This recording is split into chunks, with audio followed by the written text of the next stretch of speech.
Hi guys, it's Deadly Nighthawk. Welcome back to my channel.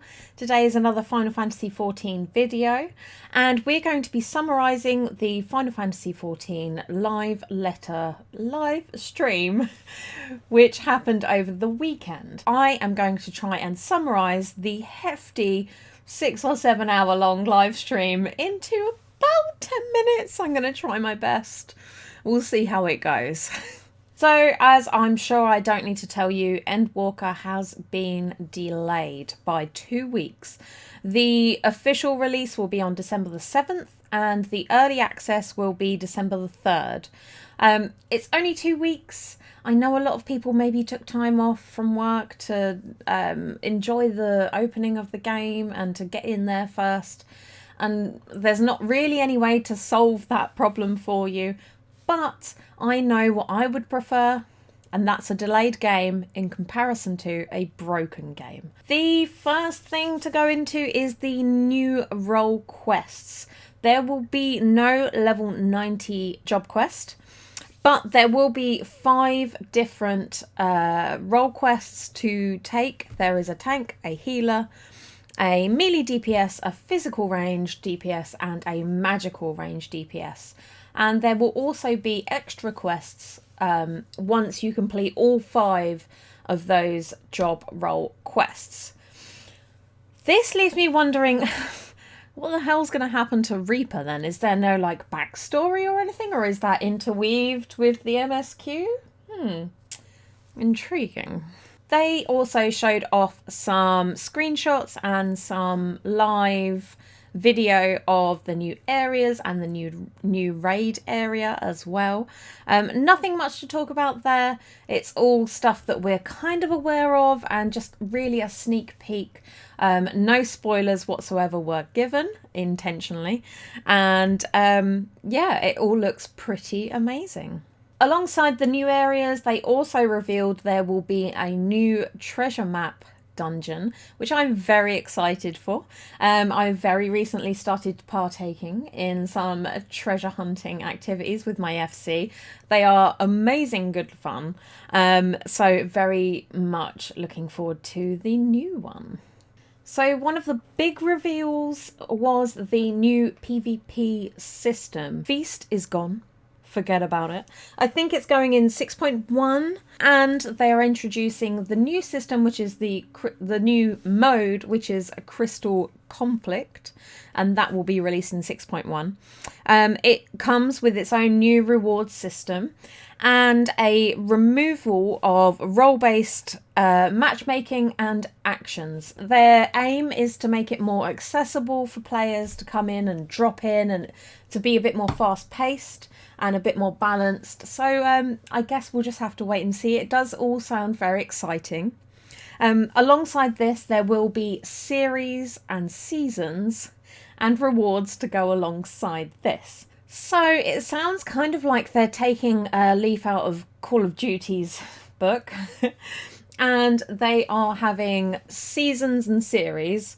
So a series will fit into a season, and you can earn points no matter what mode of PvP you play for each part of that season and gain rewards. Kind of like a battle pass, I suppose, but without the extra cost, which sounds really good to me. The other thing that a lot of people I think were worried about in this sort of arrangement is that you would miss out. So if you were, I don't know, on holiday for a month, you would miss out on those rewards for that season or series. But they reassured people that if you don't partake in that season or series, that you will be able to get tokens and purchase the rewards that way later on. It will just be like, you won't miss out, you'll just be a little bit late to the party. They're also introducing calling cards and sort of customization to your calling card. Again, I think this is a little bit like Call of Duty, where you can have calling cards and emblems and things. So if someone looks up your name, then maybe it has like different pictures or images or accolades. I'm not really sure, and it was kind of vague, but it sounds very interesting to me. So for my crafters and gatherers, as I'm sure you're aware, high quality crafting materials will no longer be available. So if you are a gatherer, actions and traits that led to a higher chance of gathering high quality items will now just yield more items rather than high quality. So all the actions are going to be adjusted and changed to compensate for that, as well as all the crafting actions. They are going to be adjusted and changed to compensate for that. For example, large fish are going to replace high quality fish, and you also get a new mini game for fishing, which sounds hella fun, and in fact it looks hella fun. They showed it off on the live stream. Alongside this, the leave quest rewards are going to be adjusted. So they said that basically the experience and gil rewarded for handing in multiple items for certain leave quests are way too high at the moment. So they're going to be reduced. Alongside this, to balance it, the leave quests that offer less gil and experience for handing in singular items or less items are going to be increased to try and balance it all out. Now, as good as that is to make it all balanced, I would suggest maybe leveling up your crafters and gatherers while you can, and maybe making a little bit of gil. The coffee biscuit market has run out. Quick, sell them all. Another little tidbit is the stat squish. It's going to be readjusted while numbers are being reduced. Basically, they reassured us that you will not need to do more things to get to the same place, so it will just be a number thing. But on top of that, because of the way that they're resetting it, any experience you have in between levels is going to be reset to 0. So if you log out on the day before the patch and you are a level 79 3/4, so nearly at 80, when you log back in the next day after the patch has dropped, you will be level 79. All of that experience will be completely lost. So I would highly recommend leveling up as much as possible. But if you're not going to make it to the next level, just leave it. Just leave it, because you will waste all that time and experience. Go find something else to do. Play with your level 80s. You'll be fine. They also revealed some sneak peeks at the new tombstone gear, which looks hella cool, and stated that the cost of weapons will be reduced from 1,000 to 500. Alongside that, they gave us a little preview of the Savage Raid gear, which looks hella cool, some glamours and some Mog Station real money buyable outfits. And in some big news for some of my fellow players, the female Vieira hairstyles are going to be added to in 6.0. There is no mention of the availability of hoods or hats or helmets, so don't get too excited, but at least your availability of hairstyles will be expanded. This will be followed in 6.1 with the Hrothgar hairstyles. They will have more hairstyles to choose from.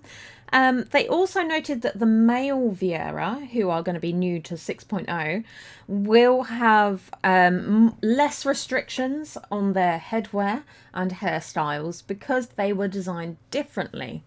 Hopefully this means that they're going to adjust or adapt the female Vieira, but who knows? We'll just have to wait and see.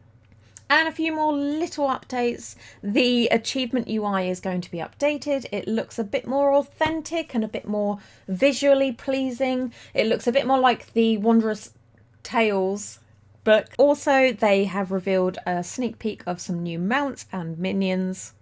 The FC buff, back on your feet, is going to be replaced with a different buff, which allows extended sprint times in cities.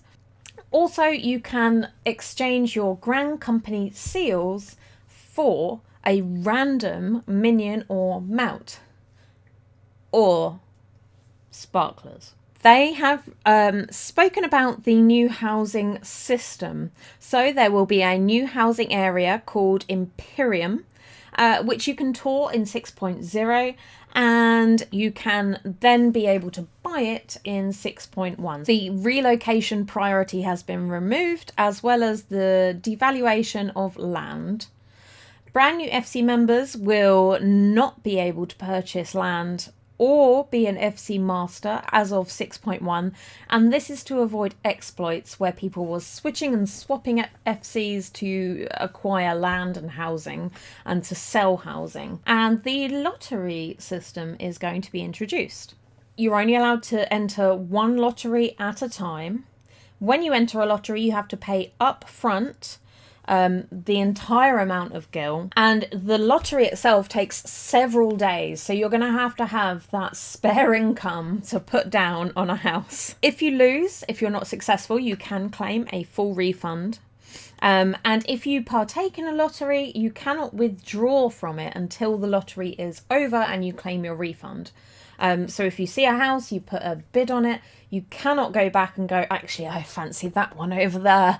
You have to stick with the one that you bet on. If you win and you do not claim your house within a certain period of time, they weren't specific, they just said a certain period of time, you will forfeit half of your gil that you put down for that house. So that's pretty costly, and I think it will deter some people that are a bit shady on the housing market. You can go to the placard, and that is how you enter the lottery. You can also see how many people have entered the lottery, and then once the lottery is drawn, that is how you'll know if you did or didn't win and how you will claim your refund. So all in all, I think that is a major improvement to the current housing system, which is a fucking nightmare.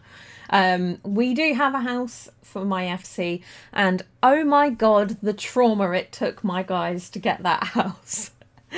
Lots of late nights clicking, let's just say that. And the final thing that is on a need to know basis is there has been no new news of the island retreat system.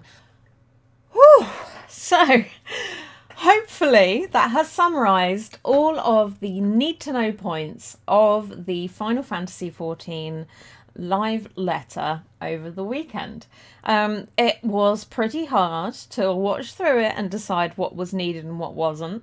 But hopefully I've condensed it into the real need to know stuff. Let me know down below if you think I did a good job. If you think I didn't, maybe don't leave that down below, because it will hurt my feelings.